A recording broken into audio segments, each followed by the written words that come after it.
Este es el podcast del Colegio de Contadores Públicos de Guadalajara, Jalisco.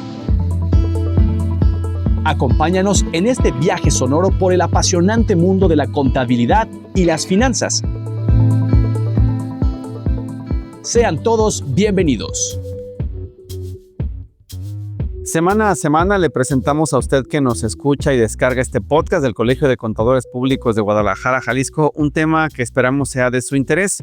En esta ocasión queremos hablar de la fiscalización de los recursos públicos y la necesidad de un control interno. Para ello hemos invitado hoy en esta mesa de trabajo a nuestros especialistas, el licenciado contador público Juan Carlos Sánchez Beas, experto en contabilidad gubernamental y con amplia experiencia en la presentación de impuestos, contabilidad electrónica y legislación fiscal. ¿Qué tal, Juan? Muchas gracias por acompañarnos. Gracias, buenas tardes. También doy la bienvenida al maestro en administración pública Martín García Salgado, licenciado en contaduría pública y actualmente analista en la Auditoría Superior del Estado de Jalisco, ¿cierto? Cierto, muchas gracias. Muy bien. Bienvenido. Y también nos acompaña Edgar Rolando Aranda Pérez, licenciado en Contaduría Pública y maestro en Administración Pública, con más de 18 años de experiencia en procesos contables, auditoría interna y análisis administrativo, además de formar parte del equipo de la Auditoría Superior del Estado de Jalisco. Pues ya también con amplia experiencia en el tema y pues nos visita por segunda ocasión.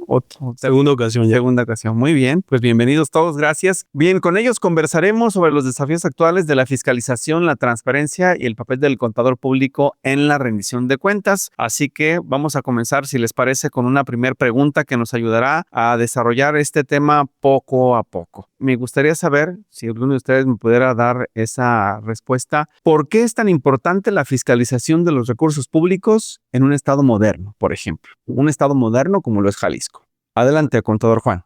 Ok, gracias, Víctor. Bueno, la fiscalización es de suma importancia, porque aseguramos que los recursos de los contribuyentes se usen de una forma eficiente y eficaz, recordando pues que la eficiencia es la capacidad que tenemos para realizar una tarea o lograr un objetivo con el menor recurso posible, ¿no? Y lo que es la eficacia, más que nada está enfocada en la capacidad de lograr los objetivos o las metas deseadas. También así con la legalidad, según la ISAI, que las ISAI son las normas internacionales para las entidades fiscalizadoras superiores, tenemos lo que es la ISAI 12, que es el valor y beneficio de las entidades fiscalizadoras superiores, marcando la diferencia en la vida de los ciudadanos. Estas entidades o las entidades fiscalizadoras superiores fortalecen lo que es la confianza de las instituciones al demostrar si los fondos públicos cumplen con los objetivos previstos y se gestiona con la mayor transparencia posible. Ahora que tocas justo el tema de las ISAI, pues otro de los puntos a abordar en esta conversación sería ¿qué papel consideran ustedes que cumplen las ISAI, por ejemplo, en la fiscalización internacional? Bueno, estas ISAI establecen los estándares que garantizan que la auditoría tenga calidad, que tenga independencia, comparables a nivel global. Como por ejemplo está la ISAI 100, que esos hablan de los principios fundamentales de la auditoría del sector público. Define principios como la independencia, la ética, enfoques basados en riesgos y rendición de cuentas, lo que permite que cada país adopte buenas prácticas bajo un mismo marco de referencia. ¿Alguien de aquí que nos quisiera abordar un ejemplo para poder también entender, sobre todo si fuera un caso práctico de lo que hoy se hace en este mismo escenario internacional y global? El caso Jalisco, si se puede insertar, o otro ejemplo que nos pueden ayudar para entender este tema más en concreto. Sí, de hecho, como sabemos, las buenas prácticas del manejo de las finanzas públicas siempre ha sido tema que le preocupa a los gobiernos internacionales y México pues no es la excepción. En este caso, tenemos para el cumplimiento de las ISAIs, tenemos lo que son las auditorías, específicamente la Auditoría Superior de la Federación, en el caso de México, y en el caso de Jalisco tenemos la Auditoría Superior del Estado, que son las encargadas de que se cumplan estas normas. ¿Hay manera de relacionar la fiscalización externa con el control interno? Bueno, este control interno pues es la primer línea de defensa que se tiene en la administración pública. La fiscalización externa, por su parte, valida si este control es eficaz. Según el modelo COSO, que son por sus siglas en inglés, es un marco conceptual ampliamente reconocido a nivel mundial, diseñado para guiar a las organizaciones en el diseño, la implementación y la evaluación del control interno. Retomando un poquito pues con las ISAE, también tenemos la ISAE 130 que habla del código de ética. A esta que su principal objetivo es proporcionar a las entidades fiscalizadoras superiores y a su personal un conjunto de valores y principios que deben guiar su comportamiento profesional. Ambos se complementan para generar un control interno robusto, más que nada, ¿no? Con el fin de mitigar lo que son los riesgos éticos y de corrupción, así también como facilitar a los auditores externos que se concentren en lo que son los riesgos un poquito más críticos, en lugar de preocuparse pues en un control básico más que nada, ¿no? ¿Qué prácticas o qué buenas prácticas internacionales consideran ustedes que existen para fortalecer, por ejemplo, el control interno? Sí podemos mencionar dentro de estas buenas prácticas internacionales unos 4 puntitos, que es el modelo COSO, que es uno de los principales. También la Intosai GOP 9140 nos habla sobre la auditoría interna, la independencia del sector público. También está transparencia proactiva y uso de los datos abiertos que se manejan en la OCDE. Igualmente, pues las evaluaciones independientes de integridad y gobernanza, sobre todo emitidas en el Banco Mundial, ¿no? En este punto, precisamente queremos explayarnos un poquito más, por favor, sobre el sistema COSO. Ajá. Este sistema está más que nada enfocado a las auditorías externas, no principalmente al sistema de gobierno. Sin embargo, es una muy buena práctica que se ha ido adaptando y que aquí en México se emitieron algunos lineamientos en el año 2014 y 2016. Lo que es el COSO surgió principalmente por el sistema de fraude que hubo en el año de 1985 con la empresa de Enron. Y de aquí, pues bueno, estaba enfocado principalmente a las empresas públicas. Podemos definir las empresas públicas como donde se emiten valores a través de una oferta y que ahora pues se negocian en el mercado abierto. Principalmente eran las empresas que cotizaban en bolsa y ahí es donde se establecían. Sin embargo, ahora se está tratando, y desde el 2014, como lo comentábamos, y 2016, se está tratando de que se implemente en el sector gobierno. El sistema COSO abarca 5 puntos principales, los cuales es el ambiente de control, Sí. evaluación de riesgos, actividades de control, también información y comunicación y supervisión y monitoreo, ¿no? Para ampliar un poquito más en el ambiente de control, pues es donde se establece una cultura ética y de integridad en las entidades públicas. Se definen también las responsabilidades de autoridad y la estructura organizacional, donde se promoverá principalmente pues la competencia profesional, ¿no? Aquí es vigilar precisamente que cada uno de los servidores públicos cumplan con los deberes y que estén establecidos en cada uno de los entes de gobierno. ¿Alguien más quiere apuntar? Sí, como bien lo comenta Edgar, el caso del COSO siempre ha sido un tema de la iniciativa privada. Sin embargo, hoy en día, pues ya tenemos que aplicarlo también a las entidades públicas, ¿no? En el caso de los entes públicos, los entes fiscalizadores deben evaluar si existe un control interno adecuado y cada ente en particular es diferente.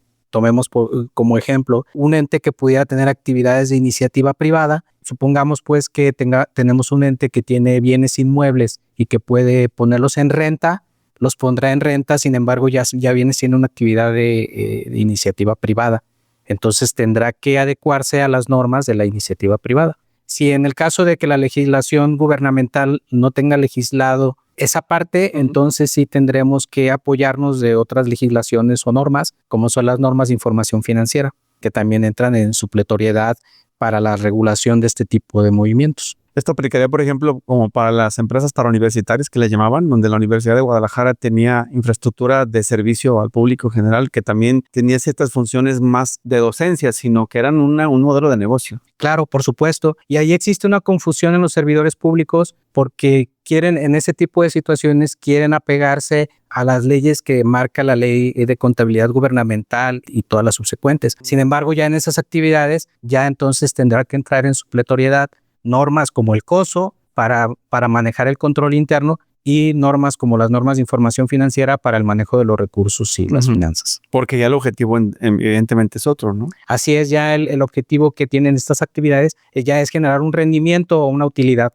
que en estricta teoría, pues un ente público está al servicio de la comunidad, no para generar un recurso económico, ¿no? Claro, y entonces además recibe primero un presupuesto que se supone que está enfocado a, se te adjudica, lo gastas y sigues con tus operaciones. Acá estás recibiendo, digámoslo entre comillas, lo inviertes y vas a ganar. Exactamente. Es un extra. Es un extra, es una utilidad, lo que en las finanzas se le conoce, ¿no? Como un resultado positivo, un rendimiento. Muy bien. Y sobre todo, Víctor, se detecta dentro de la práctica en el gobierno, pues se olvida mucho también lo que es las actividades de control, ¿no? Nos damos cuenta principalmente cada cambio de gobierno dentro de los entes públicos, donde al no tener estos controles ya establecidos o no tener lineamientos que no se pierdan con el tiempo, porque cada cambio de director puede suceder que se van perdiendo estas políticas, ¿no?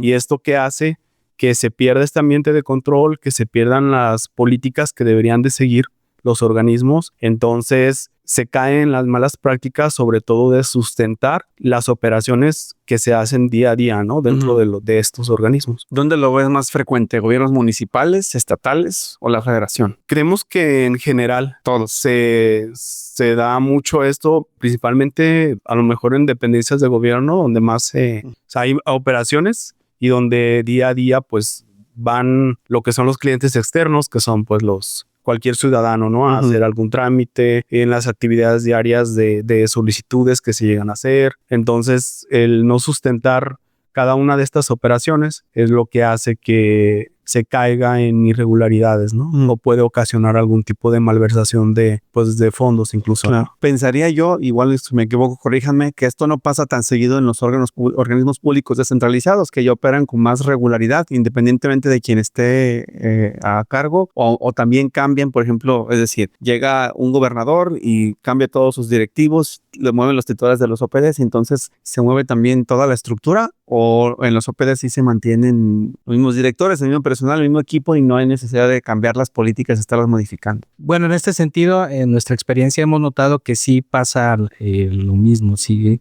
el mismo, digamos que el mismo vicio de cuando cambian ya los funcionarios públicos, llegan los nuevos y hay que reiniciarlo, digamos que hay que resetearlo, ¿no? Como comúnmente se dice, ¿no? Desafortunadamente sí tenemos ese tipo de situaciones, o lo hemos encontrado en las dependencias públicas, y para eso existen los órganos fiscalizadores, o para, digamos, no se trata nada más de sancionar, porque sí es necesaria la sanción, porque sin sanción pues no hay corrección. Sin embargo, la idea más bien es que se mantengan vigilados y que haya transparencia, porque cuando no se tiene un buen control interno, por ejemplo, hablemos de un municipio que está en las periferias del estado, en la zona norte, en la zona sur o inclusive en la costa, donde tienen un recurso económico limitado, ¿no? Y de repente una sola persona puede atender varias actividades, ¿no? Entonces ahí puede surgir un problema de control interno cuando el tesorero, digamos, ya hace actividades de compras, entonces ya causa un poquito de conflicto. Entonces, para eso es que se necesita el control interno, para poder mitigar ese tipo de riesgos, ver qué procedimiento se va a implementar para mitigar ese riesgo, porque sabemos también que no tienen muchos recursos, no tienen de dónde conseguir más personal. Entonces, tendrán que hacer alguna mitigación de riesgo, algún procedimiento donde puedan disminuir el riesgo de que no exista algún tipo de fraude. De acuerdo. Justo hablando de riesgos, antes de irnos a la pausa en este podcast del Colegio de Contadores, preguntaría qué riesgos enfrenta un gobierno cuando no tiene, por ejemplo, un control interno efectivo. Bueno, existen muchos riesgos, ¿no?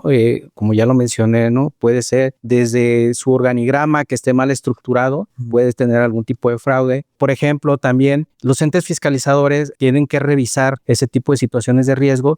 Y pongamos un ejemplo también de una recaudadora que tiene ingresos y que maneja muchísimo efectivo, ¿no? Si no tiene un buen control interno, el riesgo que existe puede ser muy amplio, ¿no? Deberá de tener una empresa que se encargue del traslado de valores, deberá también tener seguridad privada, inclusive yo diría que hasta armada. ¿Para qué? Para poder mitigar ese riesgo y que no caigamos en algún posible robo inclusive, ¿no? Ese tipo de situaciones son las que los gobiernos tienen que, o las dependencias públicas tendrán que revisar y validar, y en su caso, los entes fiscalizadores tienen la tarea de estar revisando y supervisando ese tipo de actividades. Muy bien, pues si les parece vamos a una primera pausa en este podcast del Colegio de Contadores y de regreso continuamos con la charla, en esta ocasión hablando del tema la fiscalización de los recursos públicos y la necesidad de un control interno. Vamos al corte, regresamos enseguida.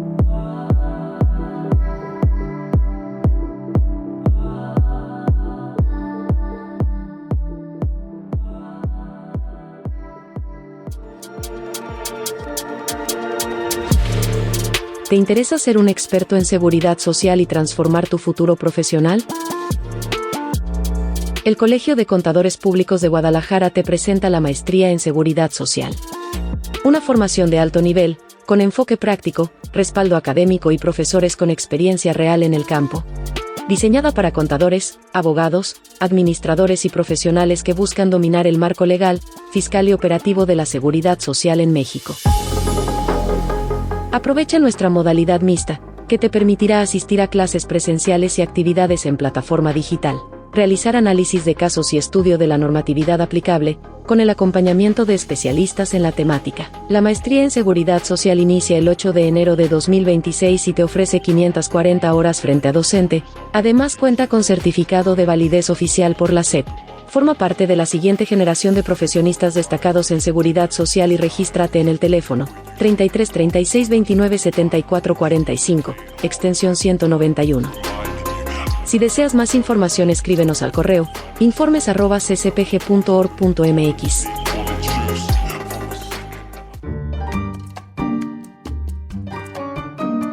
¿Sabes realmente cómo un contrato puede cambiar tu situación fiscal? Si estás firmando sin conocer las implicaciones fiscales, podrías estar asumiendo riesgos que pueden costarte mucho más de lo que imaginas.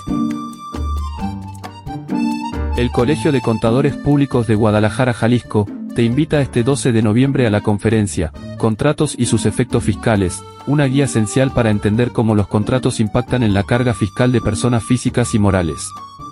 Aprende a detectar obligaciones ocultas, evitar errores comunes y aplicar estrategias que optimicen tus operaciones con total seguridad jurídica y fiscal.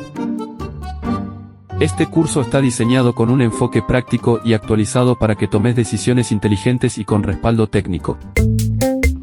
No firmes a ciegas. Prepárate con quienes saben. Inscríbete ya en la página web del Colegio de Contadores. Llama al 33 36 29 74 45 extensión 102. También puedes escribirnos al correo reservaciones@ccpg.org.mx o si lo prefieres contáctanos por WhatsApp en el 33 18 46 24 08.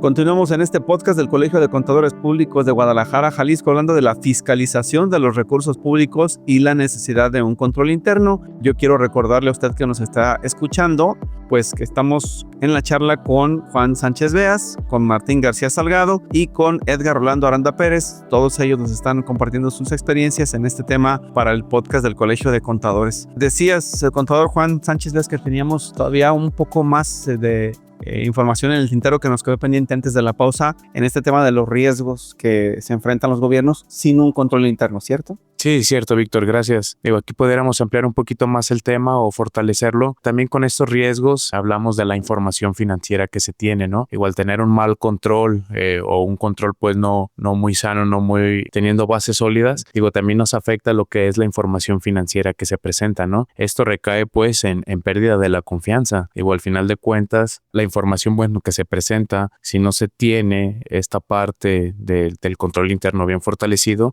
terminamos teniendo información poco confiable y las tomas de decisiones pues no serían las mejores, ¿no? Porque ahí tendríamos discrepancia entre la información que realmente se está generando con la que tendríamos que tener pues para tomar esas decisiones y fueran las mejores, ¿no? Bueno, y también, Víctor, ya lo vimos ahorita, puede haber riesgos en el sistema de control de valores o en este caso financieros y también sobre todo administrativos, donde le pueden pegar también mucho políticamente, incluso a los mismos organismos, ¿no? Por ejemplo, controles que hagan falta sobre contratación de personal, que no se sigan lineamientos, ¿no? Y evitando incluso hasta, digamos, aviadores, ¿no? Por decirlo así. También controles de tipo, en este caso, pues sería de recursos humanos, en los cuales, pues a lo mejor no podemos cuantificarlo, pero que sí afecta, ¿no? Le pega directamente a los organismos. ¿Cómo se mide, de acuerdo a su experiencia, el impacto de la fiscalización del control interno? Poniendo, no sé, el ejemplo del gobierno estatal o los municipios, ¿cómo pueden ustedes decir que se mide este impacto de la fiscalización del control interno, el bueno y el malo? Pudiera mencionarse que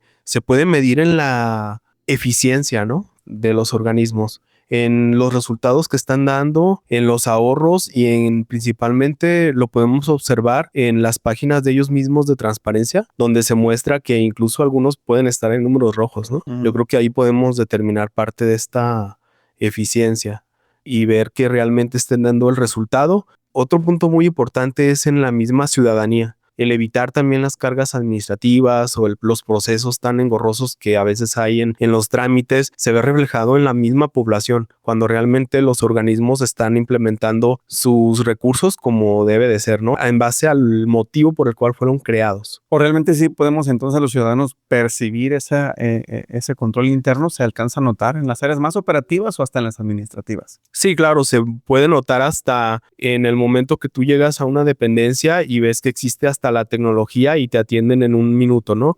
O en este caso daría un ejemplo, el Infonavit, donde tiene una página que tú puedes dar seguimiento paso a paso a tu sistema que llevas o a tu trámite. Desde ahí se nota la eficiencia en los organismos y esto se refleja hasta en el tiempo de los mismos ciudadanos que invierten en hacer un trámite. Por poner un ejemplo. O sea, cuando vemos la automatización, no estamos realmente viendo innovaciones tecnológicas o disrupciones de las dependencias, sino que inclusive es el reflejo de un buen control interno aplicado a el servicio a la población. Así es, Víctor. Okay. Sí, se puede decir que sí es donde más se puede ver reflejado, ¿no? Sí, Edgar, gracias. Y bueno, volvemos a lo mismo, ¿no? Recae en lo que es la confianza ciudadana, ¿no? Digo, como bien lo comentaba ahorita Edgar, estos trámites, bueno, a través de en línea y donde tú puedes dar el seguimiento, te da una confianza, ¿no? Muchas veces estamos a ciegas y no sabemos en qué va el trámite, nos deja con mucha incertidumbre, ¿no? Que incluso, bueno, eso repercute en que tengas que estar yendo, en que tengas que estar preguntando, en que tengas que estar molestando, ¿no? Cuando esta parte de este control interno va bien enfocado, direccionado, digo, bueno, vas viendo tú este progreso, ahí está reflejado, ¿no? Lo que es el control interno. Que me imagino, si lo vemos en el proceso, por ejemplo, de recaudación a principio de año con los ayuntamientos, en los pagos del predial, te permite que ingrese más a las arcas, porque está tan automatizado tu proceso, es tan eficiente el cobro por internet, a través de transferencias electrónicas, en ventanillas, que se acelera la recaudación de recursos, ¿cierto? Sí, cierto, claro. Digo, no todos a lo mejor estamos muy familiarizados con la tecnología y lo hablo específicamente pues en mi familia, mi papá, ¿no? Digo, él es de los que empieza el mes, va, se forma y su única confianza es yo tengo aquí el papel, ¿no? Necesito verlo. Sí. Entonces él es mucho de ir a formarme. Digo, la verdad va y pierde 3, 4 horas, ¿no? Porque al inicio recordemos pues que hay mucha gente como él que se forma y son 4 horas las que pierde, ¿no? Como bien lo mencionas, esta automatización, este control interno, lo que genera, pues, rapidez, ¿no? Claro. Rapidez y te eficienta, pues, el proceso. Ahora, México como país está sujeto a controles como, por ejemplo, los de la Organización de la Cooperación y Desarrollo Económico, la OCDE. Estos organismos, por ejemplo, como ¿qué le aportan a la materia de la fiscalización? No sé si ustedes han detectado en las revisiones que se tienen y de los lineamientos y estándares que debe seguir México como país, que involucran a Jalisco como estado, ¿qué aportan estas normativas internacionales? Bueno, sí, la OCDE, que es uno de los organismos internacionales más importantes, regularmente uno de sus principales actividades es promover las políticas para mejorar el bienestar económico y social, y dentro de esas actividades se encuentra el asesoramiento en políticas públicas y colaboración en programas de cooperación internacional.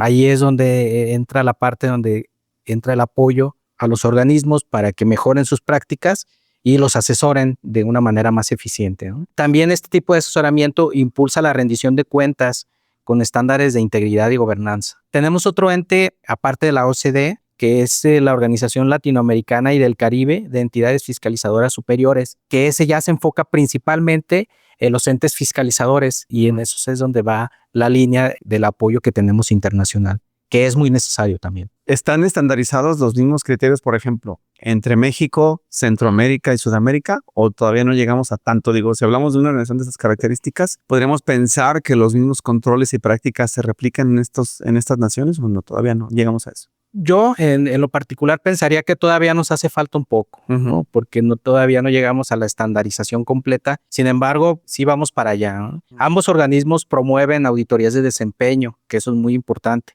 La transparencia activa y el uso de tecnología como Big Data, auditorías digitales para mejorar la efectividad, ¿no? Pero digamos que sí falta todavía un poquito mayor de coordinación, que sí vamos para allá. Preguntar también, nos acercamos a la recta final de esta charla, ¿cuál creen que sea la relación entre corrupción y ausencia de control interno? ¿Hay algún vínculo o de lo que ya hemos platicado ya se ha abordado lo suficiente para poder hacer una diferenciación clara y concisa de estos dos asuntos? Sí, de hecho sí, yo creo que van relacionados. Sí. De hecho hay un dicho muy popular que dice que en arca abierta hasta el más justo peca, ¿no? Entonces, si no tienen un buen control interno, es muy probable que vaya a haber indicios de corrupción, ¿no? Donde no hay buenos controles internos sólidos, siempre la corrupción y el fraude encuentran terreno fértil. Estudios de la Asociación de Examinadores Certificadores de Fraude muestran que el fraude ocupacional cuesta hasta un 5% de los ingresos anuales de las organizaciones. Entonces sí es importante, ¿no? El hecho de que no exista un buen control interno dentro de las entidades públicas, ¿no? Además que el control interno reduce los riesgos y la fiscalización externa los detecta y puede solucionar en algunos casos, ¿no? Si no existiese la fiscalización, hablando pues de las auditorías, de la Auditoría Superior de la Federación y también del Estado, no habría transparencia y se relajaría los controles internos. Por eso es que sí se necesita y es muy importante tenerlas. Mencionas de una frase que me da la atención, fraude Ocupacional. Fraude ocupacional, exactamente. ¿A qué se refiere con ello? Bueno, principalmente el fraude ocupacional se refiere a lo que realmente en este caso cuesta, ¿no? A la población. El que haya corrupción, el que se hagan fraude dentro de los organismos. Y a veces no lo notamos, pero al final de cuentas, digo, todo es dinero público que al final es dinero de los ciudadanos. Entonces, sí nos cuesta y vaya que mucho, incluso el que nosotros mismos o la ciudadanía en general no exija al mismo gobierno la rendición de cuentas o estemos al pendiente dentro de las páginas de transparencia que los recursos públicos de cada organismo se apliquen como deben de ser, ¿no? Sí, eso es por una parte, y por la otra también la fraude ocupacional se refiere, también hace referencia al tema de que, por ejemplo, ¿no? Digamos que es la persona que se encarga de las licencias municipales y que por su función él se siente con el poder de él autorizarte o no autorizarte. Entonces se está ocupando un espacio que lo hace que sea como que su área de trabajo sea muy tendiente a un riesgo de que suceda el fraude, o la cajera que hace rato comentaba el maestro Martín, ¿no? Si no van y cada tanto tiempo le hacen un corte o cada día le hacen un corte, pues ella a lo mejor puede agarrar pues un billetito de 100 diario. O si no hay alguna ficha que se entregue o algún recibo del dinero que, valga la redundancia, haya recibido, pues si no hay ese control interno de ella dar un recibo por cada dinero que se le entregue, ella se queda con el dinero. ¿Dónde lo podemos notar mucho esto? En los DIF municipales, ¿verdad? Hay cooperaciones en los DIF municipales que a lo mejor cuando acuden las personas con el psicólogo, ¿no? Alguna atención extraordinaria que se da en los DIF, en donde hay una pequeña aportación, pues ahí es donde de repente jalan el billetito para su bolsa, ¿no? O en un ente en donde de repente hay el encargado de parque vehicular. Por él sentir el poder y estar ocupando el puesto de encargado de parque vehicular, a lo mejor él se otorga el vehículo más nuevo de todos, ¿no? Y a lo mejor la comisión puede mandar, no sé, pongámosle una comisión fuera de la zona metropolitana, pues otorga un vehículo muy viejo y él, para estar en la zona metropolitana, trae el vehículo más nuevo de la institución. Entonces, más que nada también hace referencia a mucha parte de eso, lo que es el fraude ocupacional, además de lo que comentó el maestro Edgar. Muy bien. Se incorporó a la comunicación Abraham Noé Delgado, quien es el presidente de la Comisión Sector Gobierno 2.0. Muchas gracias. Y bueno, para llegar ya, antes de despedirnos a la recta final, ¿cuáles son los componentes esenciales de un sistema de control interno efectivo en el sector público? ¿Hay una lista? ¿Es un ideario? ¿Es algún protocolo que se tenga ya preestablecido?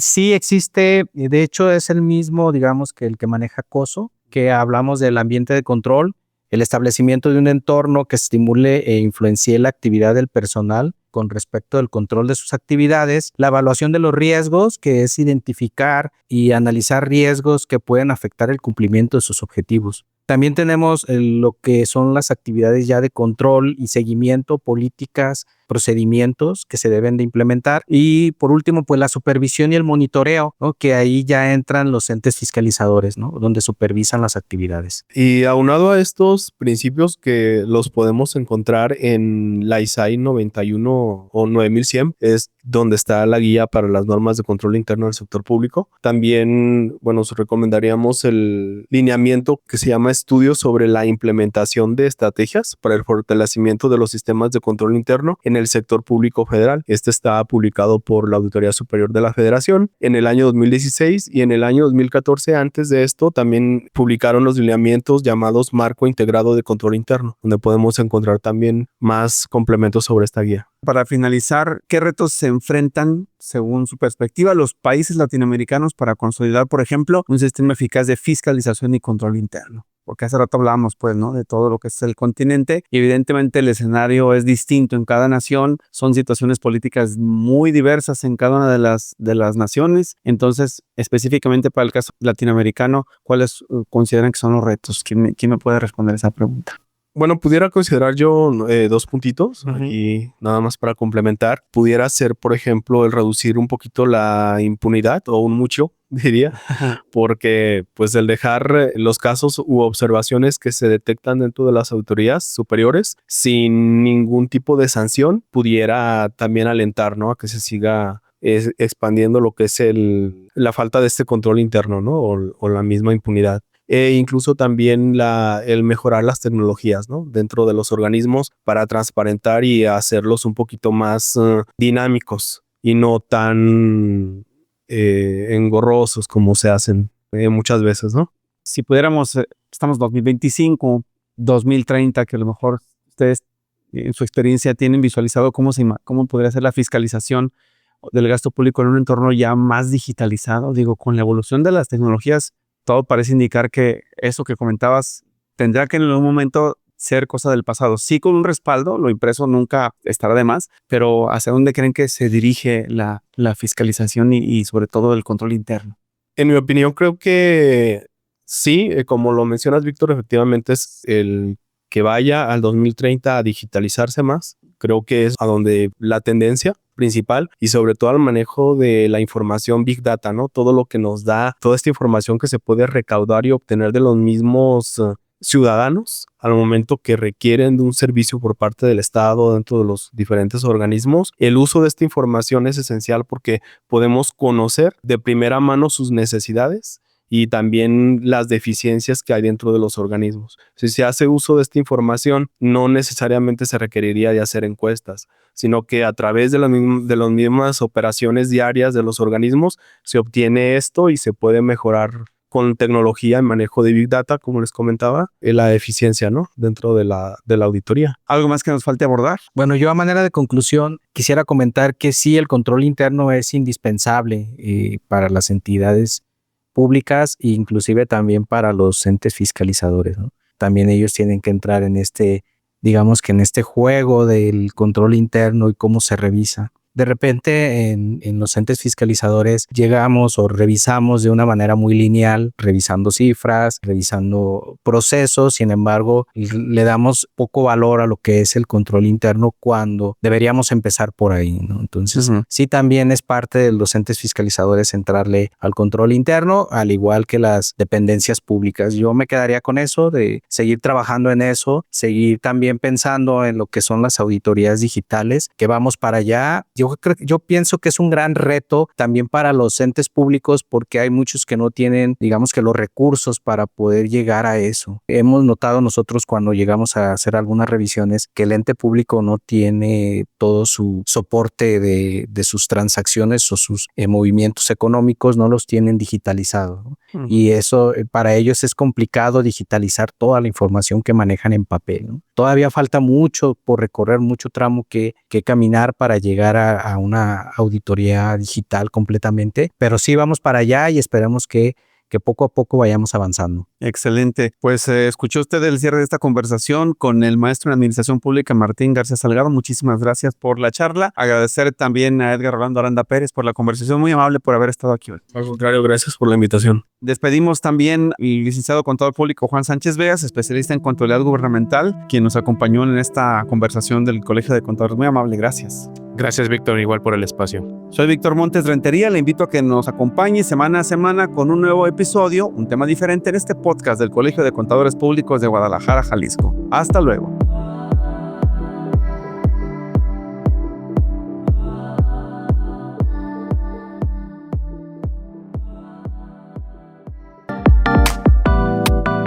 Gracias por escuchar este podcast del Colegio de Contadores Públicos de Guadalajara, Jalisco.